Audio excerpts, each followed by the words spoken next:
எல்லாரும் எப்படி இருக்கீங்க? வணக்கம். Welcome to Iniya's diary. இன்னைக்கு நம்ம எழுத்துகள் பற்றி பார்க்க போகிறோங்க. என்னென்னா வரலாற்று எழுத்துகள், அதாவது சிந்துவெளி நாகரிகம், அந்த எழுத்து முறை, தமிழ்நாட்டில் பிறந்த எழுத்து முறை, இந்த எழுத்து முறைகளை ஒப்பிட்டு பார்க்க போகிறோம். சிந்துவெளி நாகரிகம்ங்கிறது சித்திர எழுத்து முறை இல்லைங்களா? அதே மாதிரி தமிழ் நாகரிகம், அதாவது தமிழர் பண்பாட்டு நாகரிகத்தோட எழுத்து முறை எப்படி அமைஞ்சிருந்தது, அதை ஒரு கம்பேரிசன் பண்ணி பார்ப்போமா? வாங்க வீடியோக்குள்ள போகலாம். இப்போ இங்க பாருங்க, சிந்து வெளி நாகரிகம் எழுத்துருக்கள் அப்படின்னு சொல்லிட்டு இந்த எழுத்தெல்லாம் இருக்கு இல்லைங்களா? இதில் சித்திர எழுத்து முறை தான் சிந்து சமவெளி நாகரிகத்தில் இருக்கிற எழுத்து முறையாக வரலாற்று ஆய்வாளர்கள்லாம் சொல்லியிருக்காங்க. அதே மாதிரி இயற்கையை சார்ந்து இருக்குது அப்படிங்கிறது தான் என்னோட பாயிண்ட் ஆஃப் வியூவாக நான் இன்னைக்கு சொல்ல போகிறேன். எப்படின்னா இங்கே பாருங்கள், இந்த ஒரு சித்திர எழுத்து முறையே எடுத்துக்கோங்களேன். எப்படின்னா ஃபஸ்ட்டு கோடு தானே நம்ம போட்டிருப்போம். அதாவது ஃபஸ்ட்டு எழுத்தெல்லாம் அப்படியே எழுதியிருக்க மாட்டாங்க. எப்படி போட்டிருப்பாங்கன்னா ஒரு இயற்கையான காட்சியை பார்த்துருப்பாங்க. இப்போ மலை எப்படி இருக்கோங்க, எப்படி இருக்குமா? அதே பாருங்க, இந்த எழுத்து ஒரு மலை அமைப்புல மாதிரி தான் வரும். இது பூமியாக கூட வச்சுக்கலாம். இந்த மாதிரி நான் அசியூம் பண்ணுறேன். அதே மாதிரி இதை கோடு மாதிரி போட்டிருக்காங்க. இது மரங்களாக கூட இருக்கலாம். அந்த மரங்களில் இருக்கிற இலைகளாக கூட இதை சித்தரிச்சிருக்கலாம். இங்கே பாருங்கள், இது ஒரு மரத்தோட கிளை. அதாவது ஃபஸ்ட்டு நம்ம நாகரிகங்கள் வளரும் போது எந்த வீடும் இருந்திருக்காது அவங்களுக்கு. அதே மாதிரி பாதுகாப்பு வேண்டி இந்த விலங்குகள்லாம் அவங்கள தாக்கியிருக்கோம் இல்லைங்களா? அதுக்காக பாதுகாப்புக்காக வேண்டி இந்த மலையிலேருந்து இந்த கற்களை எடுத்திருக்கலாம், இந்த மரங்களோட கிளைகளை எடுத்திருக்கலாம். அதே மாதிரி இதை நான் எப்படி அசியூம் பண்ணுறேன்னா, இந்த எழுத்து முறையை இங்கே பாருங்க, இது ஒரு மலை அமைப்பா, அது கீழே பூமி இருக்கிற மாதிரி வருது. அதே மாதிரி இந்த அமைப்பு மட்டும் பாருங்க, இதை மட்டும் செப்பரேட்டாக பாருங்க, அது இயற்கையை சார்ந்து தான் இருக்கும். ஒரு சூரியன் இந்த மாதிரி கூட இதை அசியூம் பண்ணலாம் நம்ம. அதே மாதிரி சிந்து சமவெளி நாகரிகமோ எந்த நாகரிகமோ ஆக்சுவலாக பார்த்தீங்கன்னா எல்லாமே ஆற்றங்கரையோரம் தான் அமைஞ்ச நாகரிகங்கள். இதில் இது மீன் அமைப்பு இந்த மாதிரி தான் வரைஞ்சிருக்காங்க. மீன் இது நதியாக இருக்கலாம், ஆற்றங்கரை நதியாக இருக்கலாம். இந்த அமைப்பு எப்படின்னு பார்த்தீங்கன்னா ஆற்றங்கரை இப்படி போவோம் இல்லைங்களா, அந்த மாதிரி பண்ணியிருக்காங்க. இது ஆக்சுவலாக நமக்கு ஆஸ் யூஷுவல் தெரியும், இது மீன் அமைப்புன்னுட்டு. இது விலங்குகளோட தந்தங்கள், இல்லை யானையோட தந்தம், யானை குதிரைலாம் இருந்தது இல்லைங்களா, அதோட எலும்பாக கூட இருந்திருக்கலாம். அவங்க மூக்கிலெல்லாம் போட்டிருப்பாங்க. நேற்று அப்போகாலிப்டோ பார்க்க சொன்ன பாருங்க, அதில் பார்த்துருந்தீங்கன்னா தெரியும், மூக்கில் அப்புறம் கண்ணில் புருவத்திலலாம் போட்டிருப்பாங்க. இந்த காலத்து நாகரிகத்தில் கூட சில இளைஞர்கள்லாம் அந்த மாதிரி காதில் கடுக்கன் போடுறது, புருவத்தில் எதுனா ஒரு இந்த எலும்பு மாதிரி மணி போட்டுக்கிறாங்க இப்போ. கரெக்டாக அந்த மாதிரி தான் நான் யோசிக்கிறேன். அதே மாதிரி இப்போ பாருங்கள், இது சிந்துவெளி நாகரிகம். இதை எடுத்துட்டு திராவிட நாகரிகமாக வச்சுக்கலாமா? அதுதான் கரெக்டாக இருக்கும். அடுத்தது தமிழ் எழுத்துருக்கள் பற்றி பார்ப்போம்.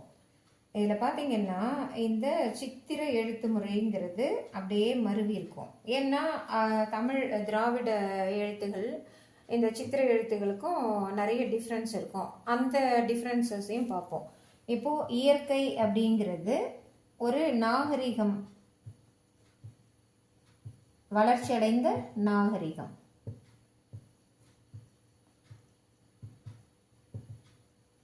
அப்படின்னு பார்க்கும்போது இங்கே இதை வந்து இந்த எழுத்து முறையை, இந்த சித்திர எழுத்து முறையை ஒளி வடிவமாக ஏன் பண்ணியிருக்கக்கூடாது? இப்படி யோசிக்கலாம் இல்லைங்களா? ஒளி வடிவம், இந்த இந்த ஒளி வடிவத்தை பேஸ் பண்ணி தான் நம்மளோட எழுத்துகள் உருவாகி இருக்கோம் அப்படின்னு சொல்லிட்டு நான் அசியூம் பண்ணுறேன். என்னோட தனிப்பட்ட கருத்து தான் இது. இப்போது ஒரு வளர்ச்சியடைந்த நாகரிகம், அங்கே ஒரு குழந்தை பிறக்குது. அந்த குழந்தை பர்த்லேயே, எந்த குழந்தைனாலும் சரிங்க, எந்த இந்த உலகத்தில் எந்த குழந்தைனாலும் ஃபஸ்ட்டு அன்ற வேர்டுன்னா அம்மா. அம்மா தானே. அதை தவிர்த்து வேற எந்த வேர்டும், இங்கிலீஷ் நாட்டில் கூட எடுத்துக்கோங்க, மேலை நாட்டில் எந்த குழந்தையுமே அம்மான்னு தான் அழும். பசுக்கள், விலங்குகள் எல்லாமே அம்மான்னு தான் கூப்பிடும். அந்த மாதிரி பார்க்கும்போது நம்ம தமிழ் எழுத்துருக்கள் வந்து எப்படி இதை வந்து வடிவமைச்சிருப்பாங்க, அதாவது ஒளியை பேஸ் பண்ணி தான் அமைச்சிருக்காங்க. கண்டிப்பாக அதுதான் இருக்கணும். இது வரலாற்று ஆய்வாளர்கள் இல்லை கல்வெட்டியலாளர்கள் இவங்கெல்லாம் கூட ஏதேதோ ஆராய்ச்சியெல்லாம் பண்ணியிருக்காங்க. ஆனால் எனக்கு தோன்றது இது ஒளி அமைப்பினால தான் வந்திருக்கோம் அப்படின்னு சொல்லிட்டு எனக்கு தோணுது. சரி, ஓகே. இந்த ஆ அப்படின்ற எழுத்து இந்த ஒளி அமைப்பு வச்சு எப்படி வந்திருக்கும் இதை பார்ப்போம். அதாவது அவங்க அந்த குழந்தை அழுற சத்தம், இன்னொரு குழந்தையும் அதே மாதிரி அம்மா அப்படின்னு சொல்லிட்டு அழும்போது இந்த வாய் அமைப்பு இருக்கு இல்லைங்களா, இங்கே பாருங்க, இந்த கோடு எல்லாம் சொன்னேன் நான். இது தேவநேய பாவனர், நம்ம தேனாம்பேட்டையில் இருக்கிற தேவநேய பாவனர் நூலகத்தில் அவர் எழுதின நிறைய புக்ஸ் இருக்குது. அதை படித்து பாருங்கள். அவர் அவ்வளோ அழகாக விளக்கியிருப்பார். இது நான் சிம்பிளாக விளக்குறேன். அதாவது ஃபஸ்ட்டு இந்த சித்திர எழுத்து முறைங்கிறது எப்படி வந்ததுன்னா, கோடுகள், இந்த மலைகள், இயற்கை, அப்புறம் இந்த 2 இதை போட்ட தாவரங்கள் மாதிரி, இந்த மாதிரி சித்திர எழுத்து முறை தான் வச்சுருப்பாங்க இல்லைங்களா. நம்ம தமிழ் எழுத்து ஒளி அமைப்பு முறை சார்ந்து தான் இருக்குது அப்படின்னு சொல்லிட்டு நான் நம்புகிறேன். இது எப்படின்னா, இப்போ பாருங்கள், ஆ இம் மா, இதை இப்படி வைங்களேன், இப்படி ஒரு கோடு போட்டிருப்பாங்க, இப்படி தான் வந்திருக்கும் ஆங்கிற எழுத்து. அதே மாதிரி இந்த உதட அசைவு அப்படின்னும் போது இந்த இந்த இதுவும் 2 மா சேர்ந்தது, அப்புறம் இம் அப்படின்னும் போது புள்ளி வருது. இப்படி தான் வந்திருக்கணும். அதே மாதிரி மா, அதுவும் அப்படியே தான் வந்துடும். அது நெடியில் வரும்போது ஒரு 2 கோடை சேர்த்து இந்த மாதிரி வடிவமைச்சிருக்கலாம். இந்த மாதிரி தான் தமிழ் எழுத்துகள் ஆரம்பமாக இருக்கும். இதை தவிர்த்து வேறு எந்த வழிமுறையும் எனக்கு தெரியலங்க. இதுதான் என்னோட அப்சர்வேஷன். அதே மாதிரி நம்ம திராவிட நாகரிகம்னு எடுத்துக்குவோம். எனக்கு அப்படி தான் தோணுது. அதை சொல்லிக்கிறதுல எனக்கு ரொம்ப பெருமை. தமிழ் எழுத்து முறை, ஓகேங்களா. இதில் அடுத்தது நம்ம பார்க்குறது, அடுத்தது அம்மானா அப்பா அப்படின்னு மருவி இருக்கலாம், இல்லை அது ஒரிஜினலாகவே அவங்க அந்த மாதிரி பண்ணியிருக்கலாம். இப்போது ஆங்கிறது இந்த வாய் அமைப்பு ஆ இப்படி வருது இல்லைங்களா, ஆ. அதே மாதிரி இப்பு அந்த வாய் அசிச்சு பாருங்க, இந்த வாய் அமைப்பு வந்து இப்பு வரும்போது 2 கோடு போட்டு எப்படி புள்ளி வச்சுருக்காங்க, இப், ஓகேங்களா. அதே மாதிரி பாவும் வந்துடும். அப்பா, அம்மா, இதுக்கெல்லாம் இந்த வாய் அமைப்பு, அசைவு அண்டு கோடு, இதை தான் இவங்க எடுத்திருக்காங்க கண்டிப்பாக. இதிலே பாருங்கள் எங்கெங்கே கோடு வருதுன்னு. இந்த வாய், இந்த கோடு, 2 கோடு, இன்னொரு கோடு, ஒரு புள்ளி. எப்பவுமே குழந்தைங்கள்லாம் பார்த்தீங்கன்னா ஃபஸ்ட்டு எடுத்த உடனே இப்படி தான் சைபராக போட்டுட்ருப்பாங்க. இது சித்திர எழுத்து முறைக்கும் இந்த கோடுகள் வரி வடிவம் சொல்றாங்க இல்லைங்களா, அந்த எழுத்து முறைக்கும் எவ்வளோ சிங்க் ஆகுது பாருங்க. இந்த மரத்தை இப்படி தான் வரைஞ்சிருக்காங்க. அப்புறம் யானையோட தந்தமோ இல்லை எலும்புகளோ இப்படி தான் வரைஞ்சிருக்காங்க. இது வந்து சித்திர எழுத்து முறை, இது வரி வடிவம். வரி வடிவம் வித்து ஒலி. நம்ம தமிழ் திராவிட எழுத்துகள் இந்த ஒலியை சார்ந்து தான் இருக்கோங்கிறது தான் என்னோட அசைக்க முடியாத நம்பிக்கையாக இருக்குது. என்னோட அசம்ஷனும் இதுதான்.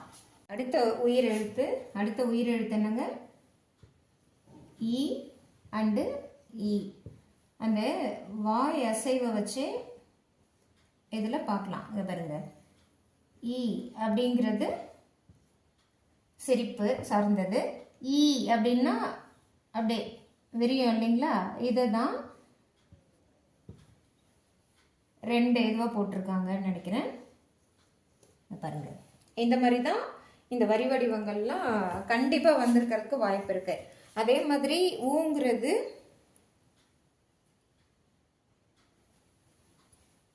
நம்ம மேலே இப்போ அழுக்கு பட்டுருச்சுன்னா ஃபோன் ஊதி இருப்பாங்க இல்லைங்களா, அவங்க நார்மல் ஹியூமன் பீயிங்ஸ் தானே. ஊ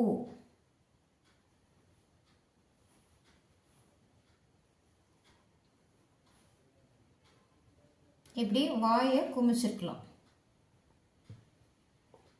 இப்படி வந்திருக்கும் ஊ. அதே மாதிரி தான் இந்த ஒளி வடிவமோ வரி வடிவமோ இது 2 தவிர வேற எதுவுமே இல்லைங்க. அதே மாதிரி அடுத்த உயிரெழுத்து ஏ ஏ ஐ. இதை எடுத்துப்போமா? ஏங்கிறது விழிக்கிறது. அவங்கள கூப்பிட்டுருப்பாங்க இல்லைங்களா யாரையாவது ஏ அப்படின்னும் போது அந்த வாய் வந்து இங்கே பாருங்க, இப்படி கொஞ்சம் அகலமாக இருந்திருக்கலாம். ஏங்கிறது இந்த மாதிரி நெடியில் கண்டிப்பாக இந்த வரி வடிவம் தான் இதில் டிஃப்ரென்ஸு. ஏங்கிறது இந்த ஒளி வடிவம். இந்த வாய் அசைவை வச்சு தான் நம்ம எல்லாத்தையுமே எடுத்துக்கணும். இந்த வாய் அசைவை வச்சு தான் எல்லாத்தையுமே எடுத்துக்கணும். இது ஏ. அதே மாதிரி ஒரு நெடில்னா அந்த வரி வடிவத்தை கொஞ்சம் மாற்றிருக்காங்க. அதே மாதிரி ஐங்கிறது மகிழ்ச்சி. ஐ. இந்த வாய் அமைப்பு பாருங்க வந்துருச்சுங்களா? அவ்வளோதான். ஒலி ப்ளஸ் வரி வடிவம் தான் நம்மளோட திராவிட நாகரிகத்தோட தமிழ் எழுத்துருக்கள்.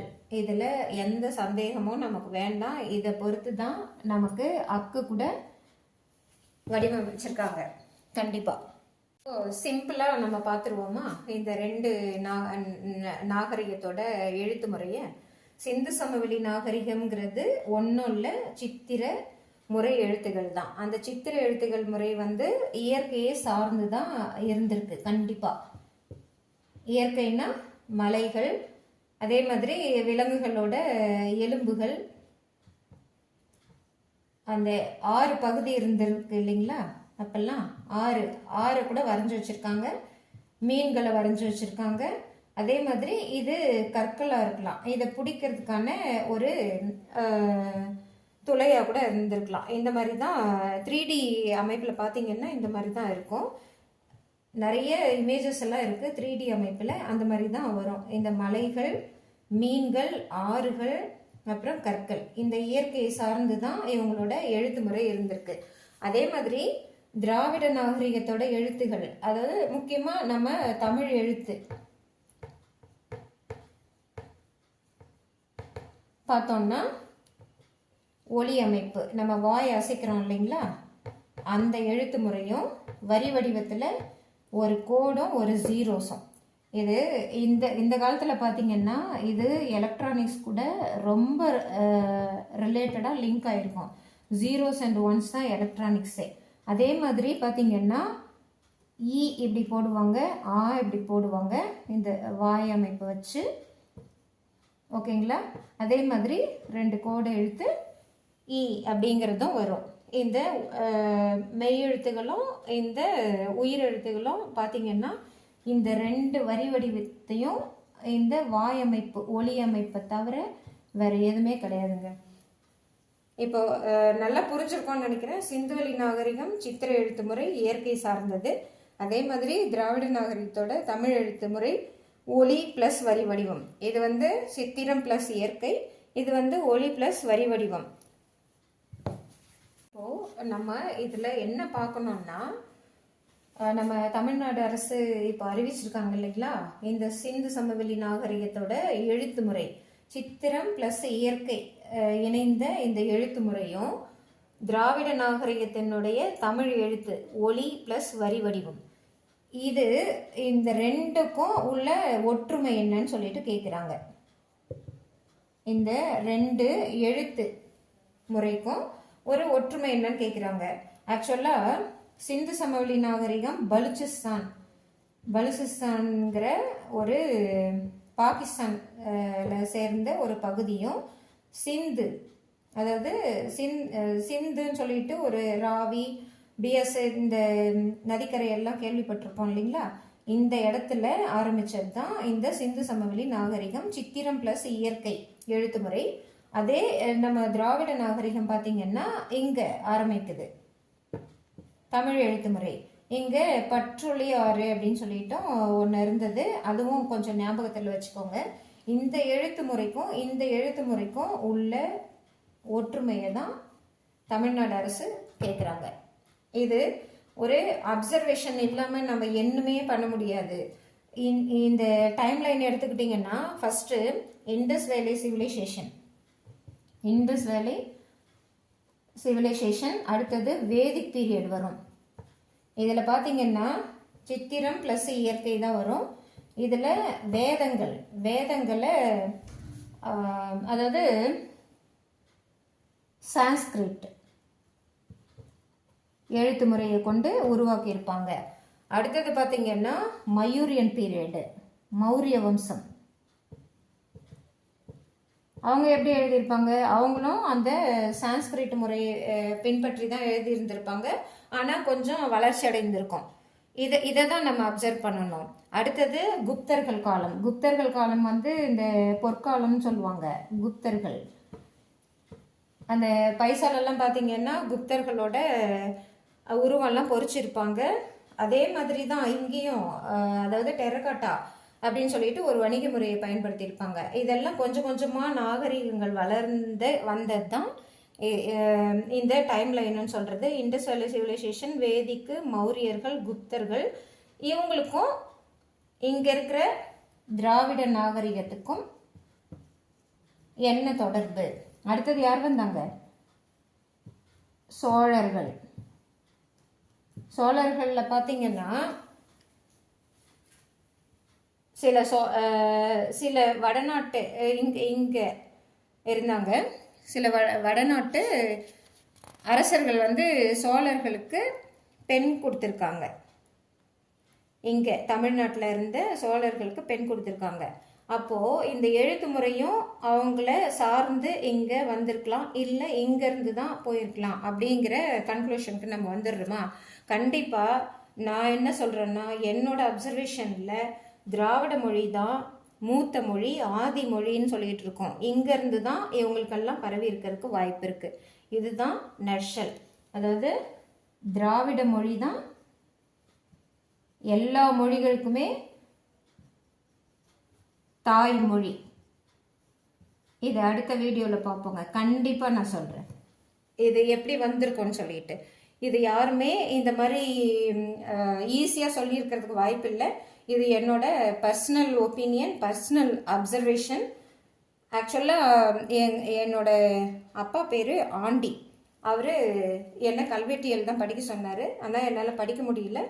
எனக்கு ஒரு இன்ட்ரெஸ்ட் இருந்தது. இது படித்து தெரிஞ்சுக்கிட்டேன். என்னோட அப்சர்வேஷன் பற்றி அவர் அடிக்கடி சொல்லிகிட்டே இருப்பார்.